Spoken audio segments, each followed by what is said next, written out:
That must have come, if you're looking at 62, we're looking at about 54. And it was early days because I think a lot of the Punjabi and South Asian community migrated later, so early 50s to late 50s. And so it's one of the sort of early people settled in the UK.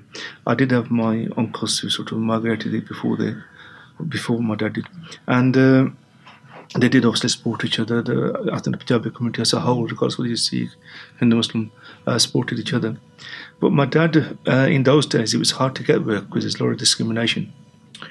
And the first thing was obviously everybody in Punjab tended to be, if they're from a Sikh background, Amatari. My mum and dad were both Amatari at a young age. They were Amatari when they got married. And state of the times, it was most people were uneducated, unfortunately, because of the circumstances they faced. So when Dad came to the UK, the common practice was for you to have prospects to find work, you was forced to cut your hair.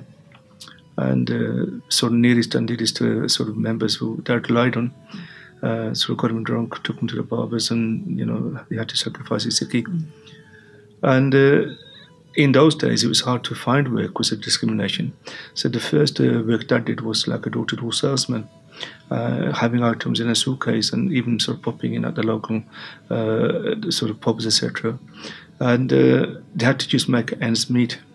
So to make ends meet, the family back in Punjab couldn't realise the difficulties they were going through because they had sacrificed a lot to get the individual to the UK, really to help the whole family, the extended family, the whole band even, to recover from all the suppression which the British did. So with that in mind, I think everybody persevered. Luckily for Dad, when he was sort of doing his sales pitch in some of the local pubs, he got familiar with some Gore. And one of the Gore were actually a manager at, or a supervisor at one of the steel factories, which is British Steel at the time. And her wife said, oh, Mr. Singh hasn't got a job. Why don't you give him a job? And he was that popular, even though he didn't speak much English. And he didn't read and write Punjabi either, because he wasn't educated in that way. And because of that, Dad got a job. And he was such a hard worker and popular that anybody Dad recommended to that organisation, they more or less got a job thanks to him. Even today, there's people in Wolverhampton and the neighbouring areas who remind me of my dad and saying how he helped them to settle down.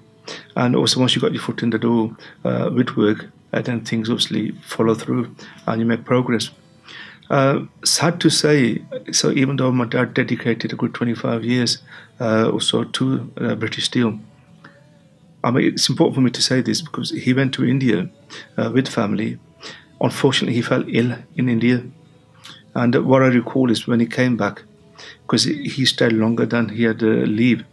And given the fact that nobody really knew how the job market and the social security and your rights, legal rights, actually worked, he was made redundant. They said, oh, regardless of you falling ill, even though he had all his medical documents to prove that he had fallen ill and he couldn't travel, they made him redundant.